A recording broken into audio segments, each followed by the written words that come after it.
নমস্কার, কেমন আছেন সবাই? আশা করছি সবাই খুব ভালো আছেন। প্রিয়াঙ্কা মুখার্জির আরও একটি নতুন ব্লগে আপনাদেরকে জানাই স্বাগত। আজ বৃহস্পতিবার, সকাল এখন 7টা।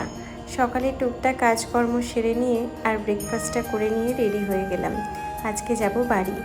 আর আজকে কিন্তু আমি একা যাচ্ছি না, আমার বরটিকেও সঙ্গে নিয়ে যাচ্ছি।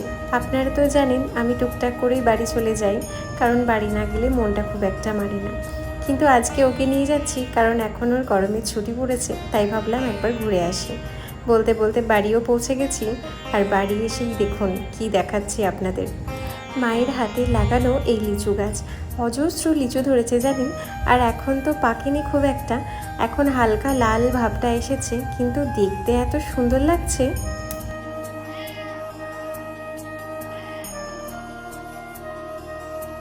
দেবে না, আমরা একটু বসবো না চেয়ারে?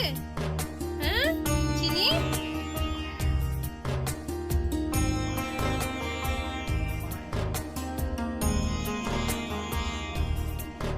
চিনিকে তো আপনারা অনেকেই দেখেছেন, নতুন করে ওকে আর বলার কিছু নেই। আমরা এখানে পৌঁছেছিলাম ওই 10:30 নাগাদ। আর মুড়ি খেলাম না, মা চিড়ের পোলাও বানিয়েছিল। এবং এই পোলাওটা এত ভালো বানায় আমার মা, ভীষণ সুন্দর বানায়। যখন কলেজে পড়তাম তখন এই চিড়ের পোলাওটা নিয়ে কিন্তু বেশ কাড়াকাড়ি হতো বান্ধবীদের মধ্যে। চলুন বাগানটা একবার আপনাদেরকে ঘুরিয়ে দেখায়। এই দেখুন সেই ধুত্র ফুলটা, পিঙ্ক কালারের ধুত্র ফুল। এই ফুলটা সিকিমেই দেখা যায়, আমাদের এদিকে খুব একটা বেশি দেখা যায় না। আর বাবা এটা ওখান থেকেই নিয়ে এসেছিল। আর এই যে বাগানের মধ্যে আমও কিন্তু এসে গেছে ছোট একটা গাছে। এই সব কিছুই কিন্তু মায়ের একার হাতের তৈরি। মানে মা গাছ লাগাতে এবং গাছকে বড় করতে এত ভালোবাসে, এবং মায়ের হাতে না সমস্ত কাজ হয়েও যায়।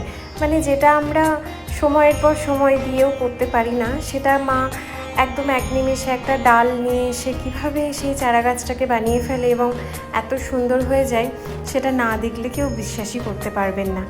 আর এই লিচু গাছের ক্রিয়েশনটাও কিন্তু আমার মায়েরই। একটা লিচুর আঁটি থেকে কিন্তু এই সুন্দর লিচু গাছটা হয়েছে, এবং তার পিছনে অনেকটা খাটনি, অনেকটা পরিশ্রম মা দিয়েছে। গল্প করতে করতে অনেকটা সময় পেরিয়ে গেল জানেন। এখন বিকেল 4:30, আর এখন আমরা বেরিয়ে পড়েছি বাড়ি যাওয়ার জন্য। থাকা হলো না, কারণ ওর আবার টিউশনি আছে, আমারও পড়াশোনা আছে, টিউশন আছে, সেই জন্য আর থাকতে পারলাম না। আবার একদিন গিয়ে আমি ঠিক থাকবো। বাড়ি ফিরেই ফ্রেশ হয়ে নিলাম, কারণ রাস্তায় এত ধুলো, মানে বাড়ি ঢুকে আর ইচ্ছে করে না কি শুধু হাত পা ধুয়ে বসি। এই একটা গ্রিন টি নিয়ে বসলাম। এবার এই গ্রিন টিটা খাবো, একটু ফোন দেখবো, তারপরে পড়তে বসবো। আপনাদের ভিডিও কেমন লাগছে অবশ্যই জানাবেন। ভালো লাগলে অবশ্যই ফলো করবেন। দেখা হচ্ছে আবার একটি সুন্দর ব্লগে।